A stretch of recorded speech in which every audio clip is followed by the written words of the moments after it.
I think the biggest difference in the fans is like White people. I was going to say lesbians. Hi, I'm Andy. And I'm Roger. And welcome to The Middle, where we try to have thoughtful conversations about awkward topics on our search to find the middle.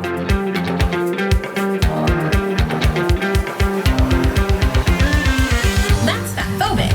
I don't feel war. I just own halfway to Siwa. A few moments ago, Buckingham Palace announced the death of Her Majesty Queen Elizabeth II. I act as if God exists. Put your masks on. How dare you! You have stolen my dreams and my childhood with your empty words. Roger, how are you going? Andy, I'm doing well. We're popping our Tuesday night cherry. It's a very odd night of the week, Tuesday in general. I kind of relate it to cheap movies and cheap pizza. What about you? Isn't it the cheapest day to buy petrol as well? Man, I wouldn't know. I don't do penny saving for petrol. I wouldn't have guessed. So, look, there's a couple of reasons we're recording on Tuesday. First is practical scheduling reasons, but this is the Matildas England, the eve of the Matildas England game. I won't call it, well, they're not the Socceroos, they're the Matilda, but the Australian women's soccer team, the Matildas, made their first semi-final in a World Cup. So this is the home World Cup here in Australia. And they've gone the furthest that they've ever gone before, and indeed any Australian football side has ever gone in a World Cup into the semi-final. And they're playing England tomorrow night. And for those of you listening who are not in Australia, this has been like quite a big phenomenon, really, because they played on Saturday night. I think it was one of the highest watched programs, well, certainly of the year, and even going back decade, I think you have to go back like something like 10 years to find an equivalent, sporting event that had similar, viewership. Did you watch the game on Saturday? I did. Yes, I watched the game, and I think it was one of the few matches that I have found the time to watch. I watched it with my family and my parents. It was a incredible match to watch, actually, because it was just so tight. Well, nothing happened, really. No goals scored. No, a lot happened, just no goals. It was penalty shootout, right? Yeah, and I think this is one of the things that people that don't watch soccer very often always say. It's like, nothing's happening. Like, no one's scoring. Like, nothing. It's just like, my partner actually said to me at the time, it was kind of like, no matter, I understand now why when they score, they celebrate so crazy, because it hardly ever happens. And I thought that was hilarious because, this kind of low goal scoring kind of mindset in game is actually makes for a very even and very tense match. And it's not something that people really understand as people looking outside in. Because this will be released on Sunday morning, we didn't think there would be much point rehashing Saturday night's game, which was Australia v France. And Australia, as we've just talked about, won in quite dramatic fashion in a penalty shootout after extra time and all the like. And, people would be a little bit deflated if Australia lose tomorrow, or they'll be exuberant about and very much eagerly anticipating the final if they win tomorrow. So we don't know. If you are listening to this, you'll be listening to this in the knowledge of the outcome, and whether we're waiting for a World Cup victory with Australia in the final, or either that or, it wasn't to be. So we're going to do this in two parts. So we're actually going to record a second bit after the game tomorrow. I mean, we've touched on Saturday night a little bit, but let's maybe just start there. Now, you watched it with your family and all that. Is there anything that, obviously huge event, are there any surprises for you in just how big and successful that game and their campaign in terms of popularity? It's bigger than I thought it was. It's kind of crept up on everyone I've spoken to, really, because it's got to that tipping point, right, where everyone, no matter who you are, whether you follow sports, whether you follow soccer at all, is on that bandwagon, right? And it takes a special kind of event, and it's tapped into a deep sense of, pride in Australian sport. And also, I would say, this idea of supporting women in sport. And so I feel like the cocktail of how sold out the events are, how positive the crowds are, the rolling news coverage is all kind of culminating and whipping everyone up into a frenzy, where it has this kind of almost near unanimous support amongst the Australian public. And I can't think of too many times that has really happened where I can kind of think everyone is behind this. And, like everyone is supporting this.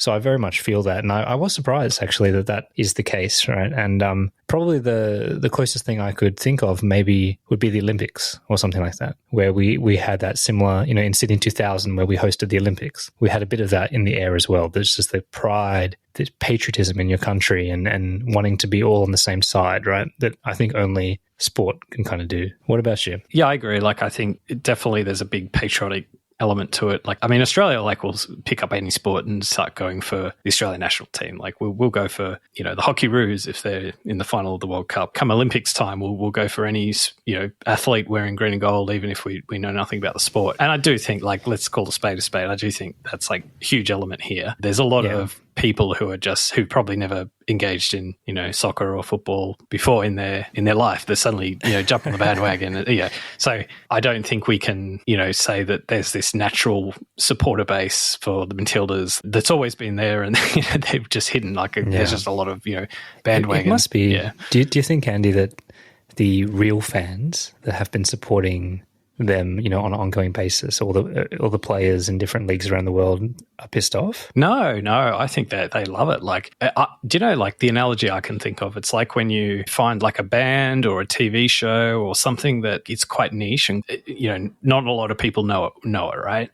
And you sing its praises, and suddenly over time that small band or that niche TV show becomes mainstream, and like it's kind of exciting, right? Because you're like an early adopter, right? It's a endorsement of your tastes and preferences. You'd have to be pretty bitter for that to be, Well, I think it's more just like you might like it, right? That suddenly the Matildas or a team that you've always supported has become a bit more celebrated. But I think you'd be a bit frustrated seeing a lot of people who really know nothing about the sport commenting on things, or just all these posers pretending to know more than they do, right? Oh yeah. Well, which always happens. That's like an irk, right? That's an ick factor thing, right? Where it's like when someone starts portraying knowledge when there isn't, it's not there. I think though there's like another tangential thing as well around like some of the support being a little bit patronizing. So it's like almost contrived, right? It's like, oh, we've got to get behind them, we've got to support them, like, because there is this sort of unspoken thing that we've got to back them because we've got to support like women's sport, like we've got to get behind them because this is a great thing for women's sport. And I do think there's some reactions that you could call a little bit patronizing, like corporate entities getting on board, but apart from that, like, I think, at the end of the day, it's a good news story and like everyone wants to get behind it. Yeah, I do agree. I think that, like I mentioned, this undertone of the wokeism side of supporting women in sport, this becomes like a perfect kind of moment for that movement, right? Because it's the easiest thing in the world, and it's just a big party because we're the host country and getting behind Australia and but I do think, it does slightly problematic in some ways, and corporations are always the worst, and I've shared my views on this before. They are just fucking opportunistic little wolves, right, that are chomping at the bit, just try to get some of that social credit, right? And I just don't think it's deserved. But, the means justify the end. We talked about charity last week, and I think actually the net outcome of all this is a positive one. So we have a very unique set of circumstances right now. We have a home World Cup, so that in itself drives a lot of the natural support for this. I mean, no one would have been like, we didn't have this much sort of fanaticism at the last World Cup, right? In fact, if you ask most fans who are, going to wear the green and gold tomorrow at work or whatever, how did the Matildas go in the last World Cup? Well, maybe they would have recalled some throwaway line from a commentator and say, oh yeah, they made the quarterfinals, but then they lost. But if you ask them, where was the World Cup last time? They probably couldn't tell you, right? Or who did they lose against? How did that, so the depth of engagement in the last World Cup was virtually, much, much lower in scale. So I guess the pivotal question is, what about the next World Cup? Will this transition? And I think it will to some extent, but there's obviously going to be a bit of drop off.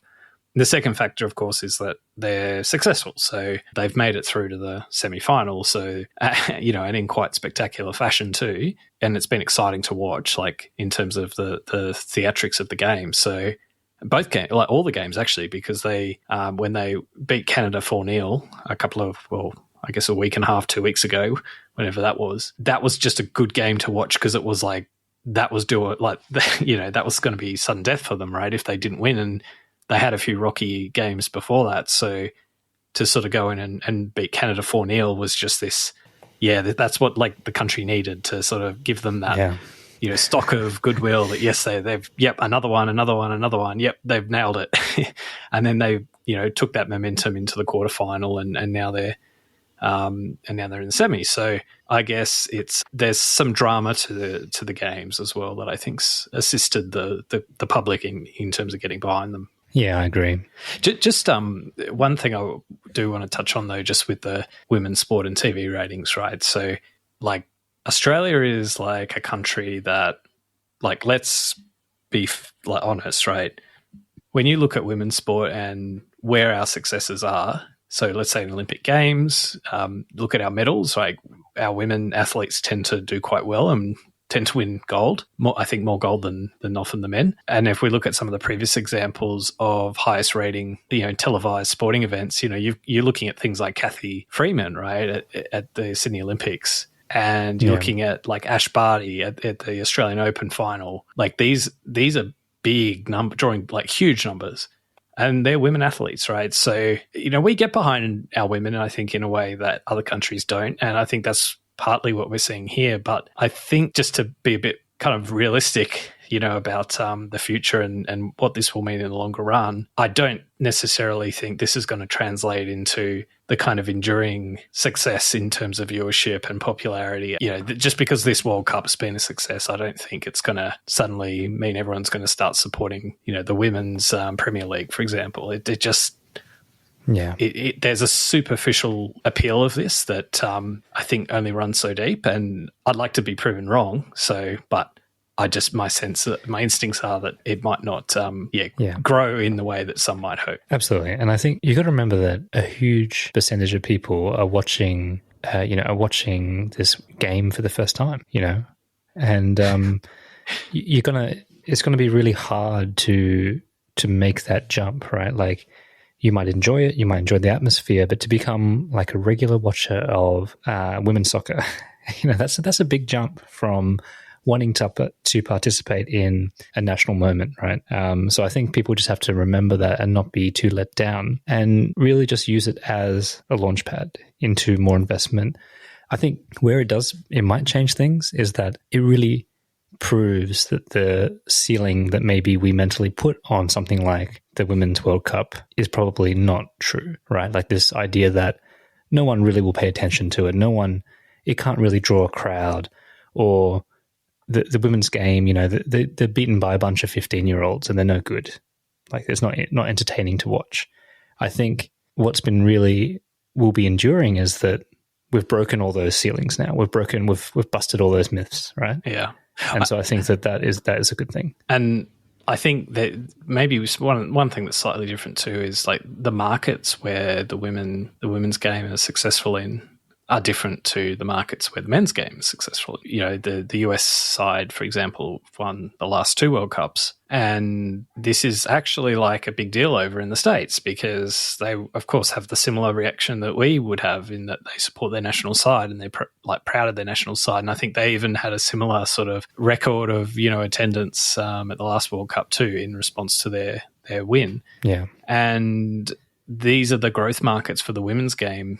And they're tapping into the US is like the biggest market of all, really. And in some ways, that's maybe a regret that the US side didn't do quite so well at this World Cup, because it'd just be even bigger, right? Imagine like Australia versus US in the World Cup final. That would be just an amazingly, spectacular event watched by hundreds of millions, right? I would say though too, like it's quite hard to underestimate or even really trace the final outcome of how this may inspire young people. And it's such a cliche, but there will be, fast forward 10, 15 years, there could be a bunch of kids watching this, whether they're girls or boys or whatever, having their podcast chat about a memory when they were young, watching the Matildas play, and it being like a really influential and formative experience for them. right? Like that, it shouldn't be underestimated as well. Absolutely. So I think we should do a preview of tomorrow night's game. But before we do that, there's just a couple of loose things I want to throw out there and get your reaction to. The first is Barnaby Joyce watching in a pub the trial game because the guy at the pub accidentally put on the wrong game, and they were watching Australia versus France, and Australia won, like, because Australia won in the trial game. But then Barnaby Joyce getting confused when everyone started talking about a penalty shootout because he just thought that they won because they watched the trial game. Oh, that's so good. I mean, I could definitely see how it would happen. I mean, just that's just amazing. Like, you can just imagine everyone in that pub going through an emotional experience watching the same thing, and then realizing it was all a lie afterwards. It's amazing though, because like just the utter confusion. It's like I literally watched this thing live. And someone telling you, no, it was this penalty shootout. And you're like, no, it wasn't. What are you like, talking about? And there's gaslighting of a whole pub. All right. The second thing I want to get your reaction to is the plan to have a public holiday if the Matildas win the World Cup. This is a hard one for me because I think everyone, we spoke about this. Every day is a public holiday for you. No. But we talked about this being like a moment for the sport, a moment for women in sport, and a moment for Australia, right? And I think that's the problem with this, right? Like, even if you believe that this is an overreaction, it's a kind of saccharin-coated pill that people are just jumping on, you still feel like a bit of a Grinch saying no, like we shouldn't do this. And I think that's the problem. It's gone too far now. Like, there's too much goodwill, and there's too much rah-rah that anyone that's kind of going to not support a public holiday is just going to be seen as just like this petty party pooper that just like, like everyone wants a holiday, right? And this seems like a good cause. Like, why can't you just get behind this, right? Like, what have you got to lose except you just being a prick? And I kind of feel that at the moment, right? Like, it's not even really worth interrogating too much because no one's going to go against it. I mean, what's your view? You're going to go against it, aren't you? I think everyone loves a holiday, right? So the dynamic is that you have a lot of employees in the country who would be very, very, very pleased to have a public holiday, right? And if I'm 100% honest, if someone said to me, tomorrow is a public holiday, I would have very positive feelings about that, right? So there's that side of it.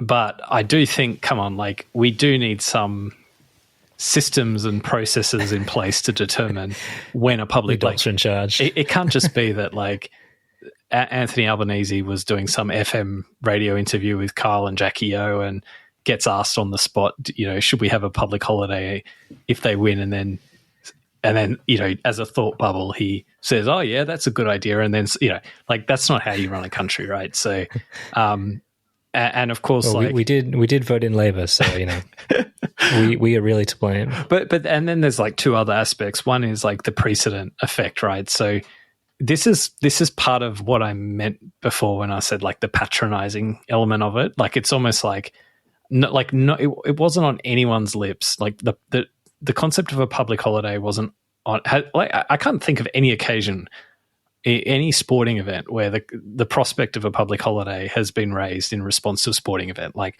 now, of course, Victoria very famously have a public holiday on Melbourne Cup Day, so that's the closest you can get to it. But at the same time, I don't think sporting events warrant public Melbourne holidays. Cup. They have Melbourne Cup as a public holiday. Yeah, that's what I just said. And they also have but they also have the grand final. Yeah, but that's not the AFL. No, but the grand final is aligned to be on a long weekend, but it's not the AFL grand final public holiday. It's as same with rugby league grand final. They have they just align the competition so that the final aligns. It's not the other way around, right? So I think there's that. And then the final thing is, like, it's very easy to declare a public holiday if you don't have to pay for it, right? So, of course, like in the media, the pushbacks come because, like, essentially there are a lot of, small businesses and employers that are kind of saying, hang on, you can't just do this. Like, this is like our livelihoods, right? And of course, are they saying it's going to be like just one day or a public holiday every year? The Women's World Cup memorial victory in public holiday? No, I'm pretty sure it's just one off. But well, no, that's not too bad, is it? Well, no, that's like, this is one day of their. Imagine someone said to you they're going to shave your income by 20% this week. How would you feel about that, right? That's essentially what the government would be saying, right? So, this income is important to them, right? And if they can't work or function or operate, either because it's too expensive to do so because they've got to pay penalty rates, or because just generally they can't get, it's a public holiday, so they can't get staff in or whatever. That's income that they've lost, So I don't know. Man, I thought it was going to be every year. Oh God! Can you imagine? No. Wouldn't it be good if we got the candle every year? You know what they should do though, Andy? I think they should double down and raise the stakes, right? So I think Albo should say, "We'll give you the public holiday, right? But given that we are playing England, the winner also means that if Australia win, we become a republic." And if England win, we stay part of the monarchy. That's a good one. I like that. So I think they should like double bill it. Like that will be like the colony style.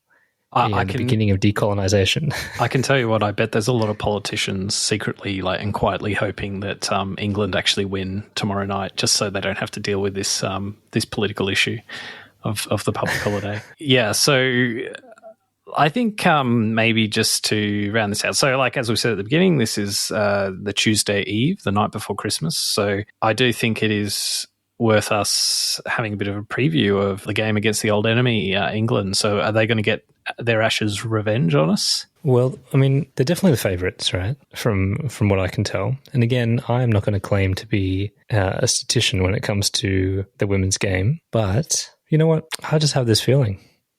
that the Matildas will get up. Yeah, it's just one of those.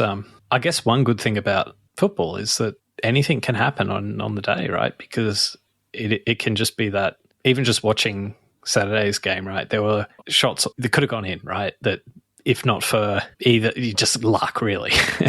Like definitely skill, but skill and luck together. So it can go either way, right? You just have that lucky save, or you have that really just moment of brilliance from one player. We saw that the other night against Canada, that pass from Mary Fowler upfield in the transition, just a great ball, and they caught them off guard, and that was a goal scored. Yeah. So it's even in the game like against France, right? Like, I mean, that own goal that was that Australia touched into the goal off that corner that was disallowed. My heart definitely sank then. And it could have gone either way, right? So, it's that game, just looking at the penalty shootout, right? How many just you really may as well have just tossed a coin, really.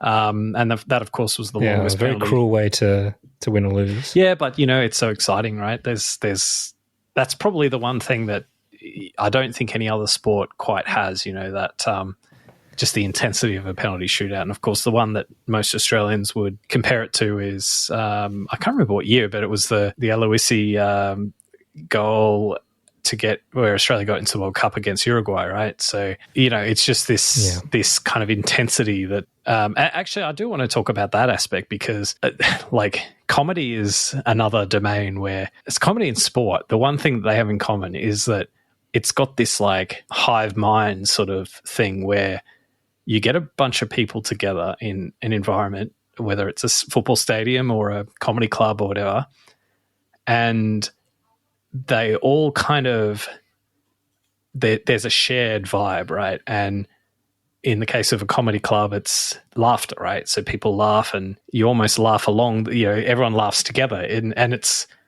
more funny because there's other people there. And of course, that's why they put laugh tracks on sitcoms and stuff like that, right? But it's kind of doesn't work if you're just on your own, right? So in comedy clubs, it's very common for them to put like seat people really close together. And people complain about it, like, why are we so close together? But they do it because it's proven to like elicit more laughter and more reaction from the crowd. But in sport, the corollary, I guess, is just the shared exuberance when a goal scored, right? And it's just this tribal. It must be some kind of something innate in us where we just react in a way. And I think that's one thing that I think soccer has over other sports to some extent, because it is just so concentrated on, and especially when penalty shootouts occur, they happen in games where they need a result, right? So they don't happen in, it's possible to have a draw, right? And that's the result. But, you need a penalty shootout when you need a result. So they tend to be the more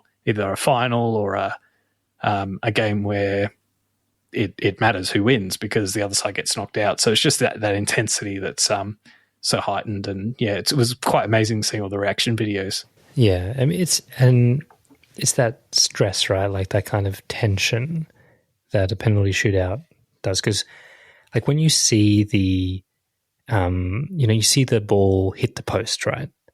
Like, like part of you can understand that literally centimeters, millimeters even between, glory and defeat, right? And it's just excruciating, right? And I think it's that kind of real life drama that everyone's trying to recreate in their kind of events, right? That you just get from sport. But yeah, and I feel the same way about tiebreakers in tennis.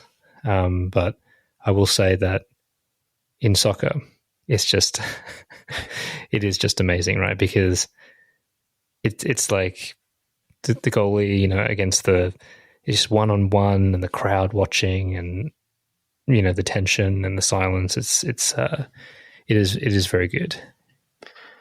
So tomorrow night, what are your plans? How are you going to watch it? Well, unfortunately, I'm not going to an event or one of the locations live to experience the game, which I'd love to do, but it's just not going to work this year.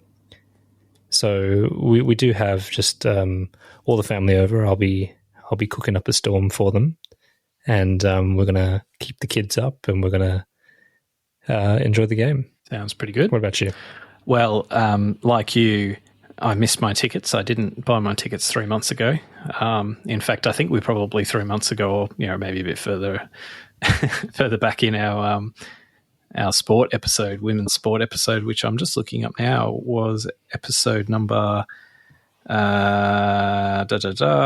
episode number 16. So for anyone listening, go back and listen to our episode. That was released in March, right, of this year. And I think we even commented on the World Cup, if I recall correctly. And I think we might have. Yeah, we actually said we would go to an event, I think. We didn't, yeah. We did. So if there are any fans out there listening that have some spare tickets, Roger and Andy will be happy to take up the challenge. To the final. So I don't think we even knew when it was on. I think we were a bit sketchy on the details at that time. But anyway, it's well and truly in our public consciousness now.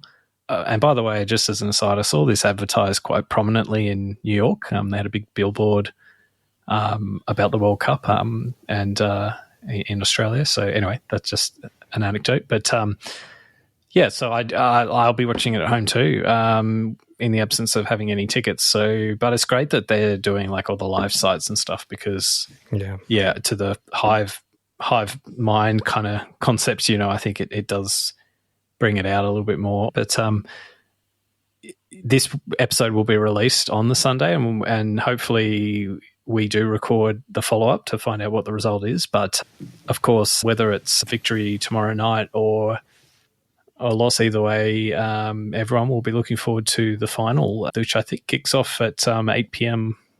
Actually, I better make sure I get that right because I don't want to lure anyone into making a mistake. I think it's 8:30, isn't it? Hang on. Women's World Cup final kickoff. I really 8 p.m. So Sunday. So yeah, so everyone will be anticipating that, and I guess it'll either be like grand final day, big excitement will build and anticipation for the day's game or the evening's game. And, it'll be Sunday, so it'll be 8 p.m. and it'll finish late. And maybe there'll be sickies if not a public holiday. So, well, and how quickly can they turn that around? But that's what I don't get about like the public holiday, right? If you're going to have a public holiday, have it on the Monday after the game, right? But I suspect a few people will call in sick on that Monday. Yeah. Well, I think you don't even need to do that anymore, call in sick. You can just work from home, right? That's true. I do want to talk about that woman who got caught with the logging software. Oh. It's made the news cycle in the last week that she was caught with a very low activity through, behind the scenes IT monitoring of her activities. So that's a whole separate topic that I'd love to explore at some point too. Okay. Well, I think that's opening can of worms. So, all right. Well, I'll see you. When are we going to record? Thursday or Friday? Yeah. Are you going to put any bets on? Oh, I have a story about betting. So, but I'm not sure if this is appropriate. We're not supposed to encourage gambling or something. I don't know.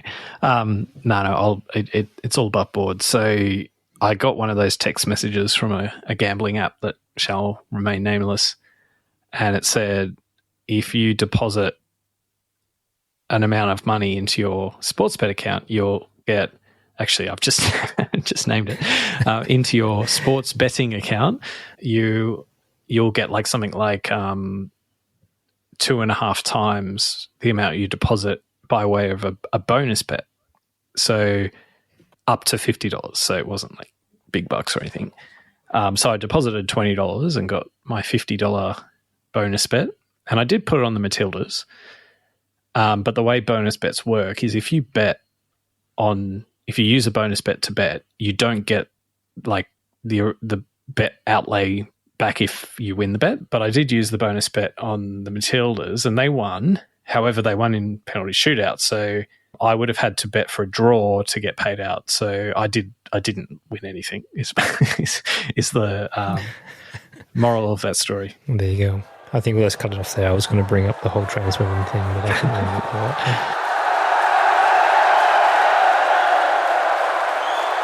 think So we don't get a public holiday. Oh man! Like you said, I bet there's some politicians that are very glad they avoided that one. So that wasn't to be. It's one of those things, as much as you hope and you can get lucky and everything like that, it just wasn't our night. I don't know. What were your reflections on the game? Look, I think the theatre of the game was like pretty much, on edge, like the whole way. And the clear highlight for Australia was definitely that Sam Kerr goal. That goal was incredible, to say the least, like to kind of hit it from that far out. And that's a highlight reel right there. But don't you think that's also the pain of the whole situation, that I feel like, we had to score goals like that, right? Like these kind of award-winning highlight reel goals, and England just kind of, their goals were just like really, not sexy. They were like the accounting style, like just solid fundamentals and maybe a little bit of poor defense or poor prioritization of defense. Given the situation, I don't know, it just felt like really unsatisfying, like how they scored versus how we scored. Yeah, that's true, but they swered 3 times more than us, so yeah, I guess that counts at the end of the day. I don't count the third one, though, because by then we're just trying to prioritize attack. Yeah. In terms of watching the game, so it was a second half goal, the Sam Kerr goal, and that brought us up to 1 apiece, and you could see sort of almost the side, heartache on the, England side faces. So that was kind of good to see, just quietly.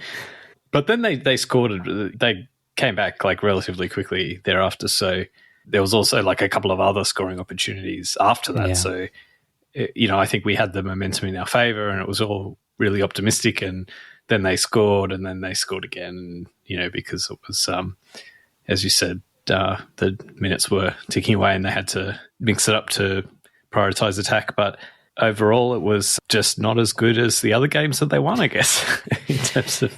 but that's okay. I think they had the wind in their sails, right? Like, I think that the conditions were kind of perfect for the Matildas, but I can sit back very bitterly. I can sit back and say that we were a little bit outclassed through a very disciplined team that played better on the night.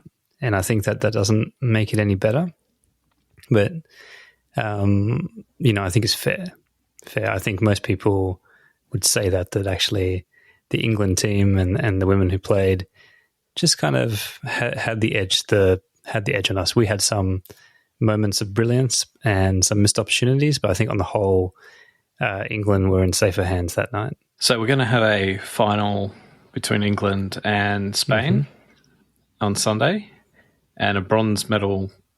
I don't know if they call it a bronze medal, but anyway, third place playoff between Australia and Sweden in Brisbane. Any thoughts on who you're going to go for in the final?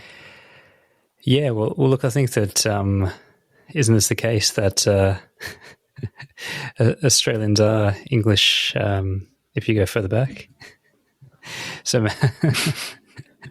I think maybe... So you're trying to say it's actually we won either way on... Yeah, it's just a different subsidiary of the crown, right? To be honest, like, that only heightens the reason why you wouldn't go for them. So, this... I don't know. It's just like there's a lot to hate about England, right?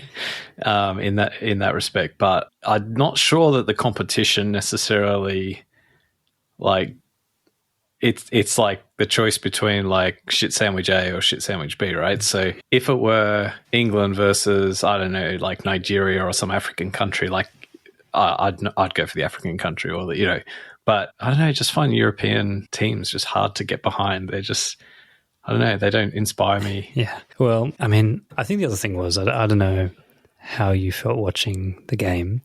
I think to me it didn't have the same kind of magic as the quarterfinal against France. But I will kind of say, like, it was a good exercise in, like, the collective breaking of 70,000 hearts, like, live, and just seeing... Well, more. Yeah, in the live thing, but when they pan around and you just saw the anguish on people's face, it was just like, oh, something's happened here. This is almost like, what do they call it? A collective trauma, right? And I wonder, does the trauma have the same bonding power as, the celebration in the quarterfinal? When No.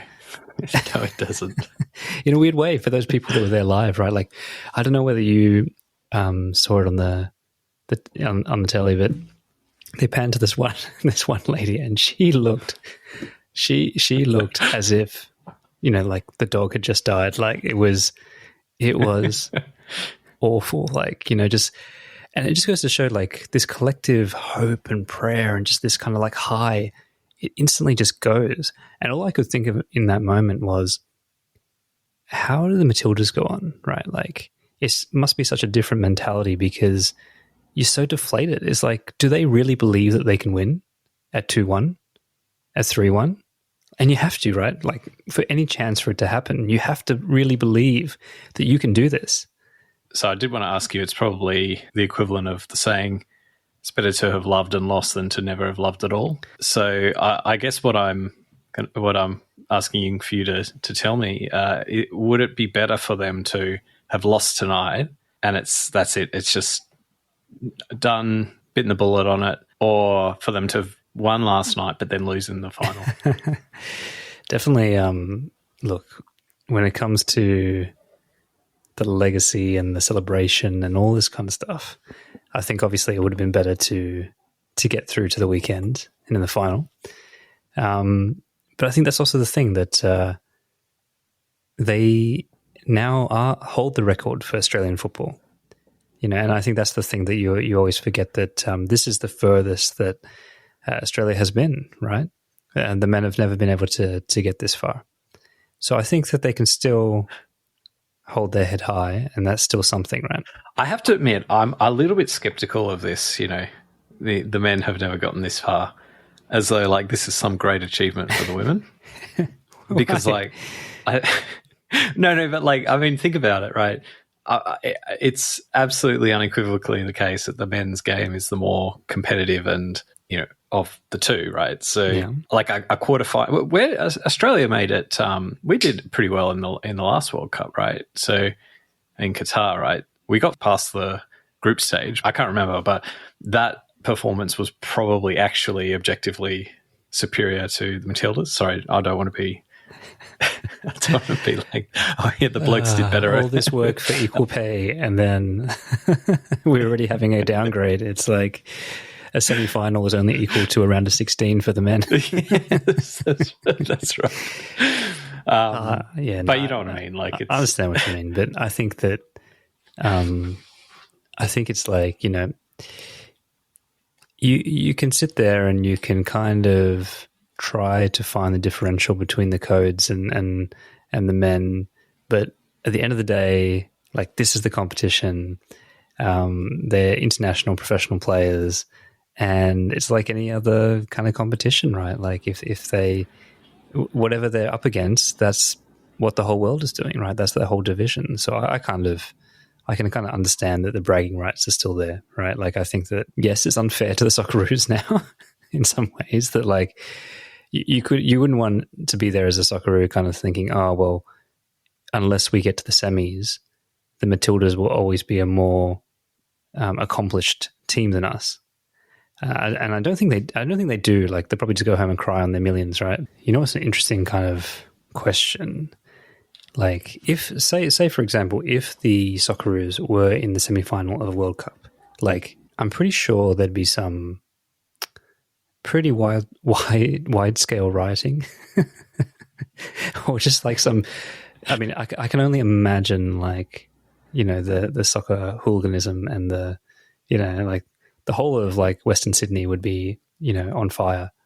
And I wonder, like, if you get any of that for the Matildas, right? Like that kind of like hardcore, you know, like diehard soccer heads, right? And the mayhem that they bring, right? And that culture. Like, do you think that comes through? I think the biggest difference in just looking at the fans is like, well, firstly, white people. I was going to say lesbians first, but anyway,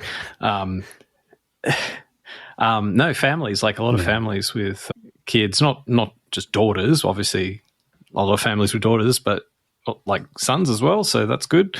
But yeah, like very family centric. But yeah, I like I said sort of previously before, lesbians, but like I must admit, like I was getting the train home from work, maybe a week or two ago, and there was, I think the Matildas game was on at Sydney Olympic Park, and I must admit, like every second person that was getting on the train to go and see the Matildas was like definitely a lesbian. Your gaydar was going off, Andy. Yeah, I mean, I kind of love the little montages they do with which soccer stars are dating other soccer stars. Like, have you seen those montages that they put up on the news and the puff pieces? And they're like, I got to admit, like, it's a little bit inbred, isn't it? Crazy. Because like it's just amazing how many are paired up, right? What I find really funny though is like, because it's so tight knit and incestuous, and a lot of the Socceroos, sorry, a lot of the Matildas, they play in the European leagues, right? I think only one or two actually play in the A League or in, you know, Australian based teams.